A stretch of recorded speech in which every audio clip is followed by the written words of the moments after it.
একটা সময় ছিল যখন ঘড়ির দিকে তাকিয়ে মানুষ দৈনন্দিন কাজগুলো পরিচালনা করত। সে সময় হাতে পরিহিত ঘড়ির গুরুত্ব ছিল সময় দেখার তাগিদে। সময় বদলেছে, সেই সঙ্গে বদলেছে সময়ের দর্শন দেয়া ঘড়ির গুরুত্ব। গুরুত্ব এখন সময়ে নয়, বরং পরিণত হয়েছে ফ্যাশনে। ঘড়ি এখন কেউ টাইম দেখার জন্য কিনে না, এটা জাস্ট একটা হাতের লুক, একটা সৌন্দর্য দেখার জন্য, একটা স্টাইল দেখার জন্য। আগের মানুষ ঘড়ি পরতো টাইম দেখার জন্য। যারা এখন কাস্টমার আসে তারা ফ্যাশনের জন্যই নেয়, দেখতে ভালো ঘড়িটা নেওয়া যায়। কোয়ালিটি মেনটেন করে না, কোয়ালিটি আছে, ভালো কোয়ালিটিও আছে, নর্মাল কোয়ালিটিও আছে, তবে স্টাইলের জন্যই বেশি পড়ে, টাইমের জন্য তো একটা পড়ে না। ঘড়ি ব্যবহার করছেন, এটা একটা ফ্যাশনেবল হয়ে গেছে এখন বর্তমানে। সবাই মোবাইলে সবারই টাইম আছে, অবশ্যই সবাই দেখতে পারে।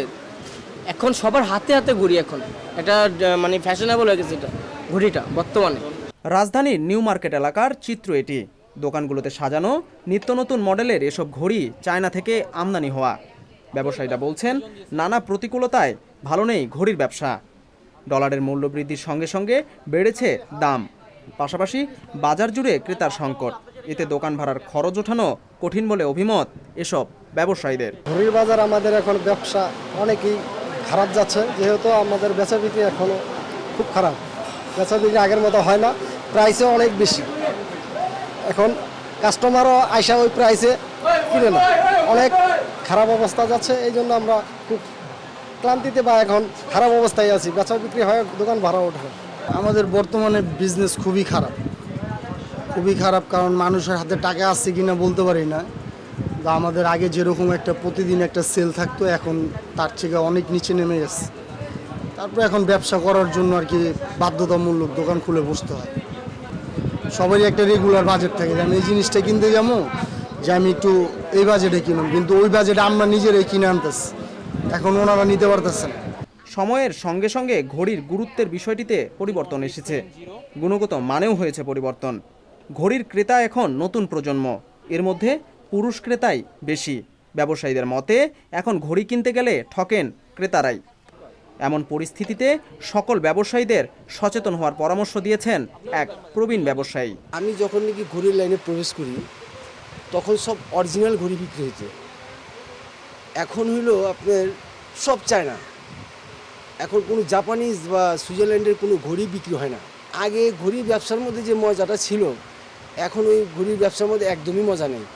কারণ এখন একেবারে লেজে গোবর হয়ে গেছে, মানে অ্যাভেলেবেল হয়ে গেছে।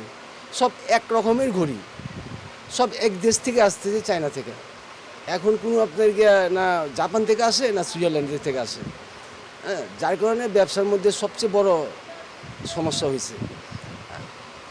আরেকটা কারণ হচ্ছে যে আগে যখন নাকি জাপান থেকে ঘড়ি আসতো বা সুইজারল্যান্ডের থেকে ঘড়ি আসতো, তখন একটা পারফেক্ট একটা রেট ছিল, পার্টিকুলার একটা রেট হওয়া দরকার, যে এই কোয়ালিটি, এই ঘড়িটার এই রেট, এই ঘড়িটার এই রেট।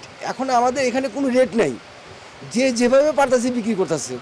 এই ব্যবসায়ীরা যদি সঠিক হয়ে যায়, তাহলে আমার মনে হয় যারা কেনাকাটা করবে তারাও ভালো জিনিস কিনতে পারবে, ব্যবসায়ীরাও ব্যবসা করে আরাম পাবে, আর পাবলিক ঠকবে না। এখন তো পাবলিক ঠকে ঘড়ি কিনা। ইয়াং জেনারেশন, আমাদের এই মার্কেটে ইয়াং জেনারেশনই বেশি, ঠিক আছে। ম্যাক্সিমাম কাস্টমারই আমাদের সব স্টুডেন্ট, একদম ইয়াং কাস্টমারই আমাদের এই মার্কেটে সবচেয়ে বেশি আসে। লেডিস কাস্টমার খুব কম আর কি। ব্যবসার ক্ষেত্রে ঘড়ির গুরুত্বে চিন্তা নেই এসব ব্যবসায়ীদের। বিক্রি বাড়লে আয় বাড়বে, আয় বাড়লে সুদিন ফিরবে ব্যবসায়, এমনটাই মনে করেন ব্যবসায়ীরা। বিজন কুমার, সংবাদ প্রকাশ, ঢাকা। সংবাদ, ফিচার ও অনুষ্ঠানের জন্য ভিজিট করুন সংবাদ প্রকাশের ওয়েবসাইট এবং যুক্ত থাকুন ফেসবুক পেজ ও ইউটিউব চ্যানেলের সঙ্গে।